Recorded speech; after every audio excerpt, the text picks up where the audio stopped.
all of the responsibilities are on me, and I can't get into my property. There's a leak in the property. The water bill is escalating. I can't get in there to see what's going on. A D.C. homeowner claiming an Airbnb guest has overstayed their welcome and will not leave. In this story you'll only see on 7 News, we're digging into D.C. law, finding out there's not much that homeowner can do. Our Washington, D.C. reporter Felicia Ashley spoke with the homeowner and tried to speak with the alleged squatter. The alleged squatter originally got into the home through Airbnb, claiming that her apartment caught fire and it needed time to get repairs. Now that was back in February. Rochanne Douglas says she didn't know she was opening her life up to a nightmare when she accepted Shadija Romero's Airbnb reservation almost 10 months ago. That reservation ended March 29th after 32 days, and Romero hasn't paid another dime. But living in the home for over a month apparently lets her claim some form of tenant rights, and she refuses to let Rochanne enter the property. I never gave her any tenancy. I never gave her a lease. Rochanne tried everything, gave her a 30-day notice to vacate, called police, went to court, and even offered Romero $2,500 to sign a paper admitting she's not a tenant and to get out. Romero signed the document but didn't budge. November the 15th came and she told me, this no longer works for me. Do what you have to do. I'm not leaving. I went to the police with my order, and they said there's nothing that they can do, that I need to go to court, which I've done, and I do not have a court date until December the 11th. Rochanne put this sign up on her home so police and neighbors would know Romero was not authorized to be there. A sign Romero covered with a sheet. I need police assistance. I was there when police helped Rochanne cut it down, while Romero hid inside. It's shocking to me that you would abuse a system like that. While all this is going on, Romero's social media shows her living her best life on trips. Cartwheel. And promoting her nonprofit. And Rochanne is left paying thousands in attorney fees, the mortgage, and utilities for a home she can't even enter. I tried to get some answers from Romero, who was clearly inside the home, but she never came to the door. When a person walked out to her car, they didn't want to talk to us either. Rochanne is waiting now for her court date next week, where she's hoping the judge's decision will allow U.S. Marshals to force her unwanted guest out once and for all. For now, reporting from Northeast D.C., Felicia Ashley, 7 News. 7 News has been reporting on reforms to rental housing laws in the district. Back in September, City Council passed the Rental Act. Supporters of the legislation say D.C. landlords lost more than $1 billion in unpaid rent since eviction moratoriums were lifted in 2021. The measure simplifies the eviction process and allows landlords to remove tenants who violate their leases by not paying rent. Those against the act say it takes away protections for tenants. Our investigative reporter John Barr has been following the Rental Act. You could read what's in that measure right now on WJLA.com. New at 6 and only on 7 News, we are now hearing from the woman accused of taking over an Airbnb in Northeast D.C. The homeowner reached out to 7 on Your Side for help after that woman refused to leave. Our Washington, D.C. reporter Felicia Ashley is now live outside the home. Felicia, you have a lot of updates on this case. A lot, and it all happened as we were out here working on this story. First, you can see the homeowner was able to board up the home, but the guest was able to get back in. In addition to that, though, I was able to speak with the person the homeowner is accusing of squatting in her home.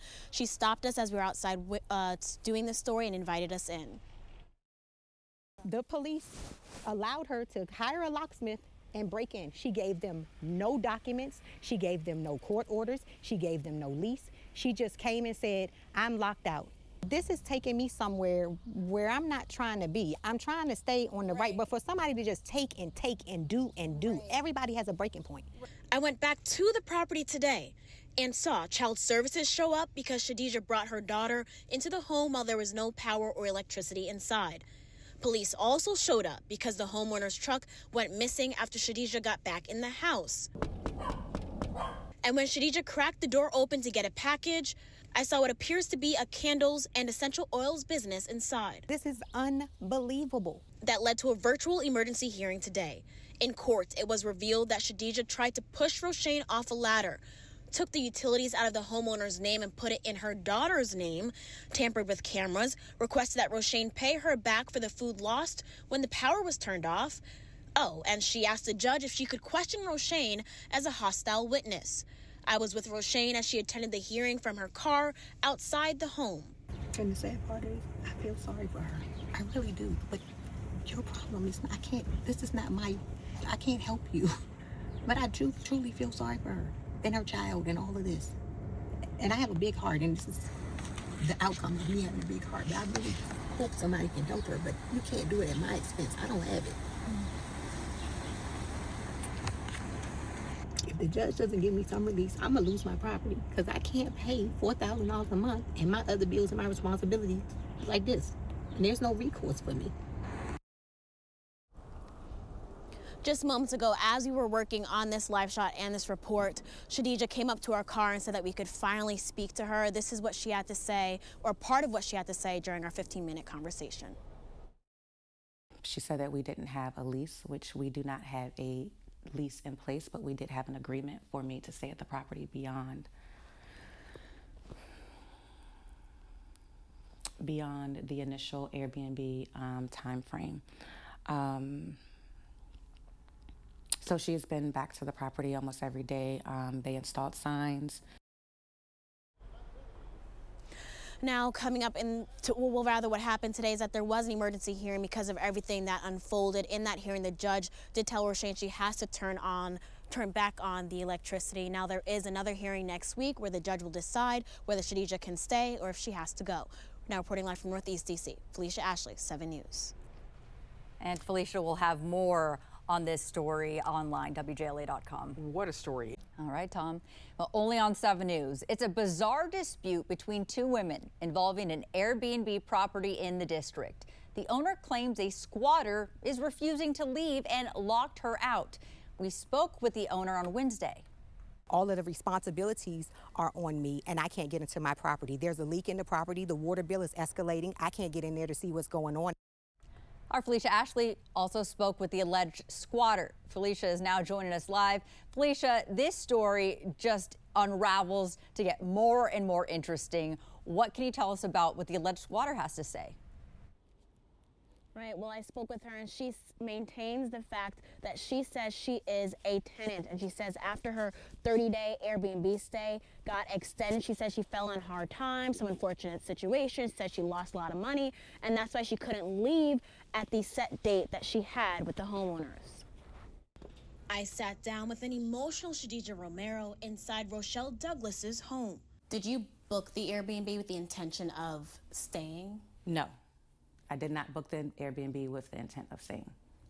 So why are you still here?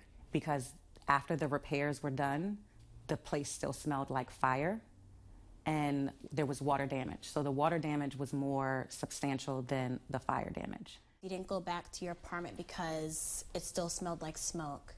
And water damage. And water damage. What makes you choose to stay here instead when the homeowner has made it clear she doesn't want you here, doesn't want to be a landlord? There's now no utilities on, there's wood boarded up, there's a sign outside saying she doesn't want you here. What's making you choose to stay? So no, that didn't start until literally this month. What didn't start? The sign on the building or the utility, that wasn't something that happened prior to this point, prior to this month. So if that had happened months ago and that was something that I've been dealing with for months, I would leave. So now, with all of this going on, I am going to leave. Romero says she is still going to have the Douglases go through the full court process to get her out because of what she says they have put her through and for labeling her as a squatter. Squatter is someone who is illegally entered the property without your notice and you never had an agreement with them. It's also not just if the home's vacant, it's if you're there without the owner's permission and you're not leaving. Yes, if you had, maybe that other part is there. Coming up at 6, more from Shadija and why she says she is a tenant, although there is not a lease that exists between the two. I also spoke with an attorney for both tenants and landlords in these situations, and he explains how homeowners unwillingly walk themselves into these situations and become landlords. For now, reporting live from Northeast DC, Felicia Ashley, 7 News. More now on a story that's getting a lot of reaction online. A DC homeowner claims a woman has taken over her rental home and refuses to leave. And up until now, she's run into one legal brick wall after another. So joining us now is Aaron Sokolow, a DC-based lawyer who specializes in landlord and tenant cases. Aaron, thank you so much for being with us. Thanks for having me. Talk to us about this, because this has just been a wild story, and it's raised probably the biggest question is, how is squatting even allowed to happen? So in theory, squatting is not legal and the homeowner should have some remedy. The problem is in the logistical way that a homeowner can get a remedy. And what you're describing in this case that you've been reviewing is that there's a dispute. The individual who's there says she's a tenant, the homeowner says that she's not, and you go down to court on an emergency hearing and there's a judge sitting there and the judge is going to hear from both.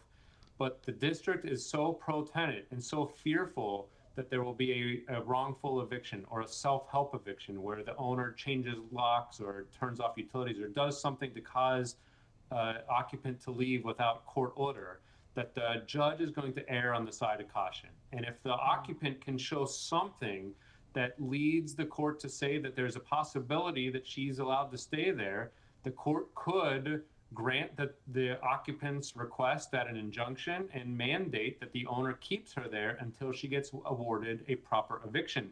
And the problem is, in the district, that can take months and months, and it puts homeowners in a really tough spot in the situation you've described. Oh my goodness. I mean, you're shining so much light on the court process, what that actually looks like. That being said, would you say the laws in DC are favorable to squatters? Well, they're favorable to tenants, and one person's squatter is another person's alleged squatter, an actual tenant, and the court is going to make sure that it finds out the answer to that preliminary question of has that individual achieved tenancy status or not. And so you're starting with the conclusion that the person's a tenant, but that individual has a right to go to court and try to prove that she's actually a tenant and afforded all of the rights of tenants in the district. And therein lies the rub. It's not easy to get a court to find an answer to that question. It seems simple. In the eyes of the law, it could become very complicated, especially in the district. How common is this? You say especially in the district. How common is this problem? I have personally been involved in a handful of these over the years. So it's not every day that you see it. It's certainly a worst case scenario, but I've seen it before. So it's not a unicorn. It's something that comes up. Remember, in the district, you don't need to have a written lease. You know, a tenant can be defined very broadly. So if an individual can come, and in this case, it's a utility bill is in their name, and that's a common factor that a court would look at. If the tenant, if the occupant can say, you know, here's my proof of some payment, that can be enough. You know, I've had cases where my client, a property owner, a landlord, says this person literally broke in, but by the time, you know, it gets to the courthouse, they have some mail with their name and the property address on it, or something like that. And the court proceeds out of an abundance of caution and is so hesitant to sign off on a self-help eviction that they say, well, you know, because the prejudice to locking this person out would be so high, we're going to give them the benefit of the doubt until we can get to the bottom of that. And get to the bottom of that can be a trial that's held 9 months later. Just the timeline, which as we kind of were seeing in the package, the payments, this can be excruciating for people trying to pay and not even living at a property in the meantime. Aaron, what can homeowners actually do then in a situation like this? My biggest recommendation is to be present and to understand what's going on. Accidental landlords, you know, if you just say, oh, I'm not an institutional landlord, I'm just renting out my room. They are held to the same rigors and standards as every other landlord in the city. So being knowledgeable about the law, being knowledgeable about what a court might say about these certain situations is of the utmost importance. as is being hands-on at the property. Usually when I've seen this, there's some length of time where they say, oh, we didn't check on that unit for a while and we don't know what's been going on there. If you catch this right away, you might have a better chance at fending off an allegation that your squatter can allege a tenancy. Why do you think, from your experience and what you've seen, that more hasn't been done to protect landlords and homeowners? There's a very well coordinated and well educated and talented group of pro-tenant lobby in the district that really tries to make the laws as favorable for tenants as possible, and they've succeeded to a large part. So this will be a question for everyone's council member to say, why are the laws as they are? But the courts that enforce the laws are very hesitant to take an action that's going to kick someone out of a place if they actually have an entitlement to be there. Lawyer Aaron Sokolow, thank you so much for joining us to talk about what truly is a very wild story. Thank you so much for being with us. You're welcome. Have a good day. You too. And stay with us because we're going to be right back after this quick break.